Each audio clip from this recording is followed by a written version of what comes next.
Good evening, ladies and gentlemen. Welcome to the second episode of Piano Jazz at TAMUK. Today's guest is pianist and pedagogue Jeremy Siskind. Mr. Siskind is the professor of piano studies at Fullerton College in Southern California and a proud Yamaha artist. Besides outstanding achievements in performing and composing, Siskind has published more than 20 instructional books, including the groundbreaking Jazz Piano Fundamental series. Please enjoy the show tonight. The annual TAMUK Piano Jazz Show in Kingsville wish all of you have a really good, happy New Year of Snake. May your life and your days will become as smooth as usual and in the future. Now, Jeremy, we have you in the house. Welcome to TAMUK. Thank you so much.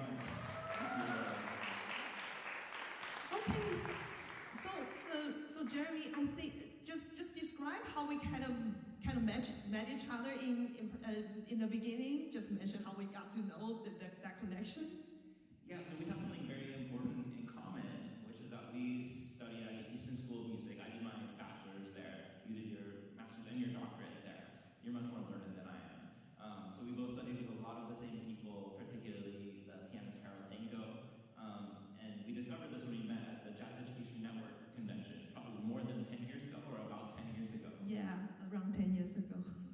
So there's a lot of shared DNA when you go through the same music programs. And I hope the students here appreciate that. Not only are you joining a community of your peers right now, but all the alumni who came before and after you are going to be really important connections. You're going to have natural chemistry musically with them because you have so much experience in common. Yeah, so we will get into more of your stories and your musical influences about the moment. So why not? Let's play a tune. How about If I Were a Bell? Bring it on.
one. Thank you for calling that tune.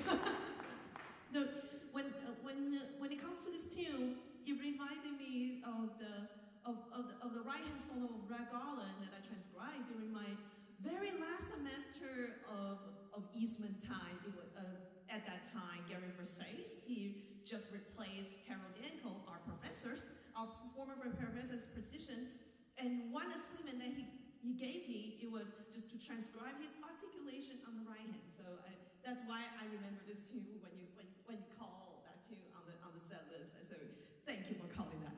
So Jeremy, would you share with us a little bit about your early music experiences and your musical influence a bit? Sure. I'll try to keep it brief, but I will start at the very beginning because that tune actually has something to do with maybe one of the reasons I'm a musician. Excuse me. So my dad's dad, my paternal grandfather, who I'd never met, was an accountant, but he was an accountant for a firm that produced Broadway musicals. And my dad, as a young man, got to go to many, many Broadway musicals and some of these fancy premieres, including the show Guys and Dolls, which is where this tune, If I Were a Bell, is from. So in my house, even though nobody was musical, nobody sings, nobody plays any instruments, we had a lot of music, and in particular, the music of what we think of as the Great American Songbook. You know, these songs from musicals and movies were playing all the time. So from there, I kind of got signed up for piano lessons, and I had an older brother, and he hated piano lessons, which meant that I decided that I loved piano lessons. You know how brothers are. And so it really became my thing. I studied Yamaha piano, and when I was about 12 or 13, I had an uncle who loved jazz, and he gave me 2 albums. One was So What by Miles Davis, the iconic jazz album, and the other was an album called Live the Blue Note by Oscar Peterson, which had Oscar Peterson, Ray Brown, Ed Thigpen, and Herb Ellis. And I just started wearing out those 2 records and learning everything about them. And I was fortunate to have a really great jazz teacher named Linda Martinez, who's a jazz teacher and film scorer in LA, who gave me a really solid background. And I kept listening and transcribing people like Oscar Peterson, like Benny Green, like Winston Kelly, like Red Garland, like Bill Evans. And I always played some classical piano, but I was always, and still am, a very restless person. And I don't like to do the same thing twice. And so playing classical piano just hit a wall. I sometimes joke that my classical teacher, said, "Oh, Jeremy, he's a kid with a lot of imagination and bad technique, so he should play jazz." And I think it was a good call. She kind of got it right. So that's a little bit about my pre-Eastman time. Oh, can you share with us your some of the lessons from Fred Hirsch? You said you took lessons for how long? Yeah, I studied with Fred Hirsch off and on for 5 or 6 years, and I still consider him a mentor. If you're not familiar with Fred Hirsch, he's a pianist still alive, based in New York, and his style combines a lot of elements of really classical-esque piano and counterpoint and these techniques that a lot of jazz pianists didn't necessarily consider possible or really invest in the piano. He plays very lightly. He thinks in multiple melodies rather than in block chords. And he's also known for being a jazz pianist who was one of the first openly gay jazz pianists and has been HIV positive for a long time. And there was a time in the late 90s where that was really making a lot of news, and he got a lot of press for that, and it drew a spotlight on his artistry, which I think is really amazing. So I shared with you at lunch that the day after I recorded on Piano Jazz, I took my first lesson with Fred, and where we went to school, it was all about imitating the masters. Learn how to play like Red Garland, learn how to play like Bill Evans, etc. And when I got to a lesson with Fred in New York, he said, "Wow, you're really talented, but you just sound like a mashup of all the jazz pianists I've already heard." And I thought to myself, well, yeah, that's what I'm going for. That's what I wanted up till then. And he said, well, no, to become an artist, you need to be able to do something that's truly yours, that's truly in the moment, that's not just an imitation. And that was a real revelation for me, and it set this star that I was letting to guide my path. I thought it was over here, but actually I discovered after that lesson that it was elsewhere. So besides all the great musical things that he taught me, that was a really important philosophical shift for me at the time. Shall we play a song for Fred Hirsch? Heart song. Shall we do that? Absolutely.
loud for Theresa Chen, everybody. Jeremy Siskind.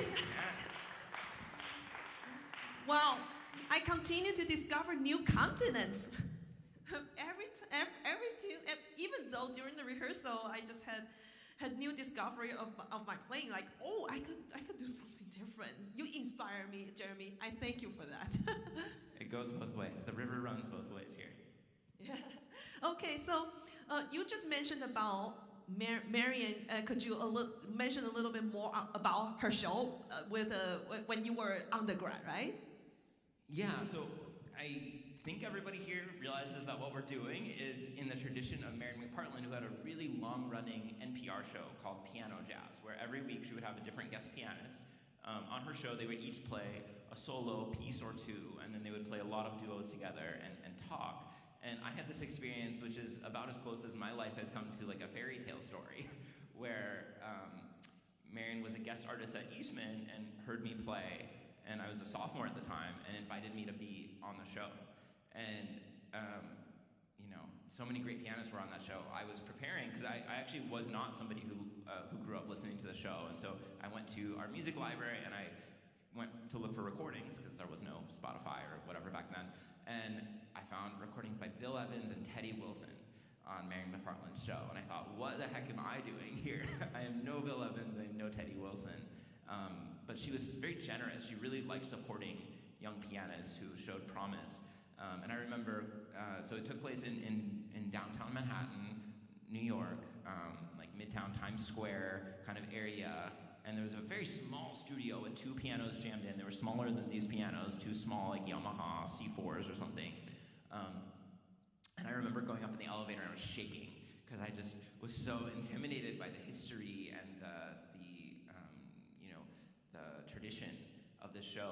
But Marian had this way of making everybody incredibly comfortable, both with her personality and her playing. She was the ultimate duo piano partner because it seemed like somehow no matter what you did, Marian was there supporting it and complimenting it. And I ended up having a really wonderful time playing with her, and it's a memory that I really treasure. Although, I don't know if you musicians out here feel this, I hate listening to myself play. And if there's one thing I hate more than that, it's listening to myself talk. So I have not gone back and listened to it for a very long time, and I'm probably going to keep it that way. But it's one of the coolest things I've ever done in my life, and I know that she'd be really proud that you're keeping this tradition alive.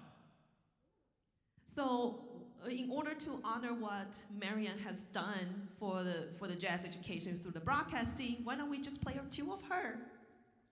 Time and Time Again.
Thank you, Marian. Rest in peace. Thank you, Marian. May she rest in peace. Okay. So, Jeremy, would you like to tell us about our professor, our former professor, Harold Danko? Oh, Harold Danko, where to start?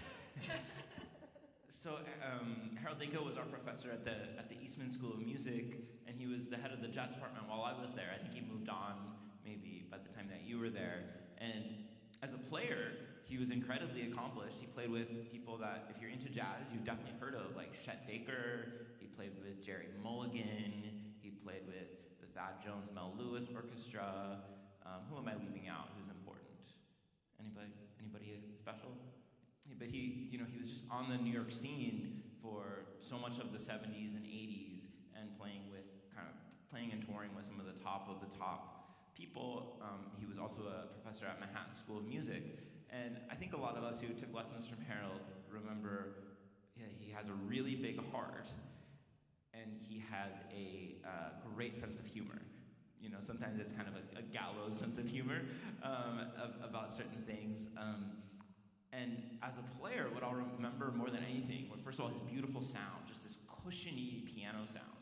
And he was known for being, kind of like I said about Marian, this accompanist who could beautifully fit into any situation. His philosophy when accompanying was do the absolute minimum, right? He would really wait until just the right moment to play, and then he'd play something really creative and surprising and beautiful. So he was a really inspiring teacher in that way. I loved watching him play in these group settings and figuring out, oh, what an unexpected way, but what a beautiful way to encourage the music to go somewhere different. And he also encouraged me, to be more creative with teaching methods, because actually, Harold was the main reason that got me into the beauty of teaching, and because he has been creative by composing some of the tunes and then just share, okay, here's the methods and here's the example of my original composition, and how to get used to the harmony and all that stuff. And I remember one thing that he helped me the most was to get used to the time feel problem. He made me do those Red Garland left hand and Wynton Kelly right hand, and it was awkward for me in terms of physicality. Coming from a classical background, I was still very stiff. But Harold really was really patient with me, and finally got into the point that I realized that, that's how it worked, and I actually had a lot of fun playing dual piano with him, because that's how our lesson went. Right? Yeah, it was one of the best things that we did with lessons, because Harold would just, he had this great time feel, like it was just bouncy and fun, and so whenever you played with him, you left feeling just great, of like, wow, I play great too. Yeah. But of course it was so much because Harold was so supportive. Yeah. He has a number of really great records out on the Steeplechase label, and his latest obsession is with the Rite of Spring. Yes. Loves the Rite of Spring, the Stravinsky piece, and he's been writing all of these jazz pieces incorporating various elements of the Rite of Spring. He did one album, and I think he has another one coming out, all based on the Rite of Spring. Here's a funny thing about Harold. I said the gallows humor. He didn't really love performing in Rochester, and so his way of getting out of performing was that he gave a concert on February 29th. Yes. So only every 4 years would he give a performance on Leap Day of leap year. So, but he would make it really special when he did. So it was kind of a silly way, I think, of saying, well, I'm done with that part of my career, but I'll do it every now and then. Yeah, so Harold has many original tunes that used for teaching. Perhaps he didn't intend to publish anything, but he composed just mainly for teaching. So why not we do one of his pedagogy tune, New Autumn?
That's New Autumn, Paradenko. So would you like to share with us how you got into teaching, and which also led to your method books and other projects? Was that also related to your background as a literature major, as a master's student? Yeah, I don't know. So let's see, teaching. My mom is a Spanish teacher, and my dad is a teaching doctor. He leads rounds for a residency, and he teaches the medical students. So there's a lot of teaching in my family. You know, these are the things that you realize when you get late into your 30s and you start looking back at your life and you're like, why did I do that? Oh yeah, okay. But I got a fantastic opportunity at Eastman, just completely the right place, the right time. When I was a sophomore, there were no graduate students and there were no upperclassmen. So I was, along with a couple of other colleagues who were sophomore, the oldest one. And my teacher there took a sabbatical. And so they all of a sudden needed somebody to teach some of these beginning jazz keyboard classes, and there was nobody except for me, little sophomore. So as a sophomore, I got to teach collegiate classes, which was nuts looking back at it. I do not know any sophomores who I would trust to teach collegiate classes. And so I had the opportunity to do that and teach through the Eastman Community Music School, and I like teaching because it you get to share with things that you love. You just get to spend all day talking about things that interest you. And two, it's a very interesting kind of problem solving. You know, how do we get this student from where they are to where they want to be, right? And it's a totally different journey with each student.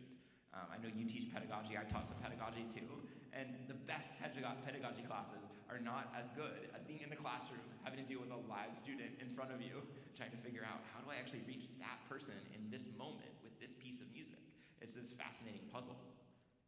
I also got the opportunity through my teacher at Eastman, Tony Caramia, a different teacher, to write for a magazine called Clavier Companion, or at the time it was called Clavier Companion, which is like a piano nerd magazine, and they needed somebody to review book materials. And so every new jazz-related book or pop piano-related book that was published, I got sent as a master's student to write a review. It didn't pay anything at all, it was terrible. But I got to know everything that was out there. How is everybody trying to teach these methods? And eventually, I wrote a review. This guy named Philip Keverin, who wrote the book, really liked it. And he said, you know, you'd be pretty good at writing these books. I said, okay. And so he introduced me to his editor at Hal Leonard and said, you know, you should get to know this guy. And we ended up doing a experimental book project together. And then I ended up publishing more than, I think, 15 books with Hal Leonard. And that also kind of feeds my problem-solving itch. It's kind of like a crossword to put an instructional book together. Where do we start? Where do we go? How do we keep it fun? What is the student doing? What is the teacher doing? And so I really enjoyed that, and I noticed that nobody had really written a great book about solo jazz piano, which is a big interest of mine. I did a bunch of solo piano competitions in Montreux and in Nottingham, England, and so I thought, this could be really interesting. And so I wrote this book. I had Fred Hirsch write the introduction, and it was just amazing to me how many people responded. I didn't know that there was a community out there waiting for somebody to write a solo piano book. There's a lot of nerds like us, it turns out. And so that was really good encouragement for me to write some more books based on things that I teach. And it's just been really gratifying to reach a wider community who's hungry for knowledge.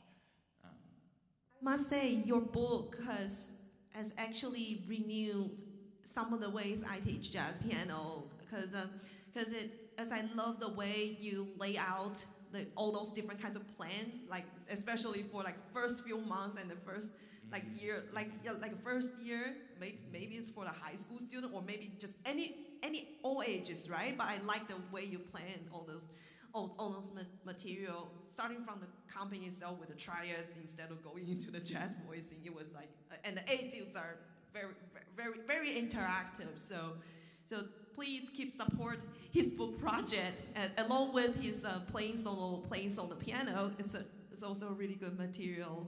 Okay, so speaking of solo piano, can you play a solo piano piece for us that you said you have in mind, right? Yeah, absolutely.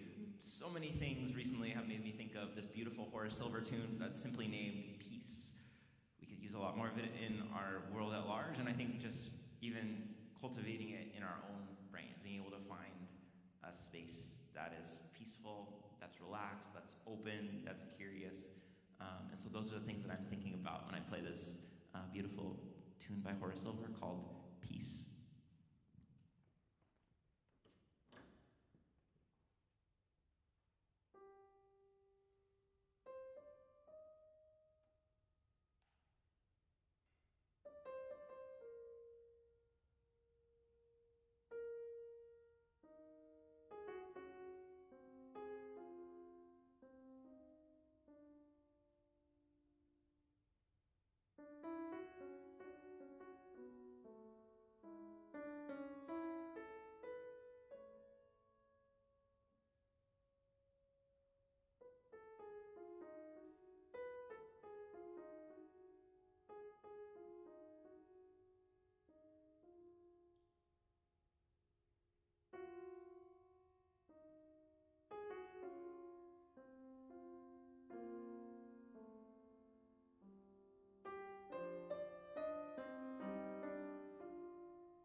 That's good, Jeremy.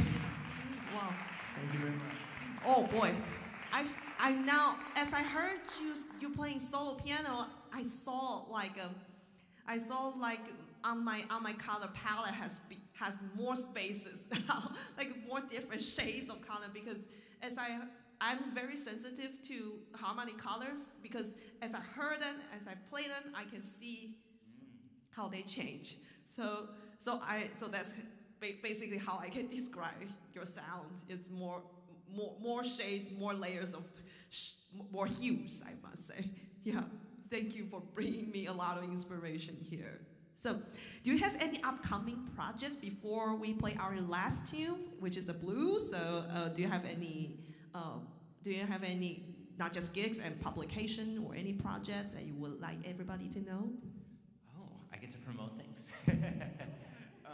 Well, let's see. So I have a album out right now under where I'm playing piano by the great trumpet legend Arturo Sandoval, and I was sharing that. It's kind of exciting. It's number 2 on the jazz charts right now. So that's really fun. This month I get to play with a couple great vocalists, the incredible Julia Keefe, who's an indigenous jazz vocalist who lives in New York and is amazing. And then I get to play with Janice Siegel from the Manhattan Transfer, who's obviously like just a legend, later this month. And in terms of publications, I started a series called Solo Standards for Piano. And I published volume 1, which was 8 arrangements that I did. And I'm starting to invite guest arrangers to write some arrangements as well. So I just contracted the first 4 guest arrangers, and this is not public knowledge, so don't spread this, but I have some of my favorite pianists. So Jeff Keyser is going to do an arrangement for me, Helen Sung, Kevin Hayes, and the 4th one, I can't remember, but it's somebody great. Who is the 4th one? I'll think of it. But the plan is every year I'm going to, it's Xavier Davis, who teaches at MSU, at Michigan State University, great pianist and arranger. And so the plan is that every year I'm going to publish a new book with guest arrangers as well. So that's kind of exciting. And I know that there's a lot of Spanish speakers here, so let me see, I don't want to speak Spanish in public. La segunda edición de Fundamentos del Piano Jazz está listo ahora. So we just published the Spanish translation of my 2nd book of jazz piano fundamentals. So that's kind of exciting too. That actually just happened this week. So lots coming up. Yeah, please go ahead and support. And how about let's just get into the blues and close it out. Thank you for coming to join the 2nd episode of Piano Jazz. This is happening every single year during the spring semester. The next year's guest we will announce once the headliner is determined. We will keep you updated through TAMUK Jazz, I Instagram account, and TAMUK Music Instagram account. For those who are watching online, please go follow the account. Thank you very much. Let's do it.